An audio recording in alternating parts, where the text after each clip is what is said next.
বাজারের রাজনগর থানা পরিদর্শন করলেন পুলিশ সুপার মোহাম্মদ মঞ্জুর রহমান বিপিএম বার। জিএন সাগর আহমেদের প্রতিবেদনে দেখুন বিস্তারিত। বৃহস্পতিবার ২৭ জুন মৌলভীবাজার জেলার রাজনগর থানা পরিদর্শন করেন জেলা পুলিশ সুপার মোহাম্মদ মঞ্জুর রহমান পিপিএম বার। আজ সকালে পুলিশ সুপার রাজনগর থানায় পৌঁছলে তাকে ফুলের শুভেচ্ছা জানান রাজনগর থানার অফিসার ইনচার্জ মোহাম্মদ আব্দুস সালেক।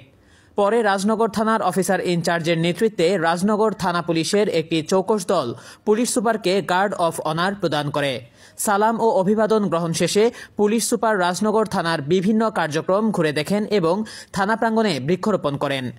জেলা পুলিশ সুপার থানার অস্ত্রাগার, থানা মালখানা, থানা ব্যারাক, মেস পরিদর্শন করেন। তিনি বিভিন্ন দাপ্তরিক নথিপত্র ও গুরুত্বপূর্ণ মামলার ডকেট পর্যালোচনা করেন এবং প্রয়োজনীয় দিক নির্দেশনা প্রদান করেন।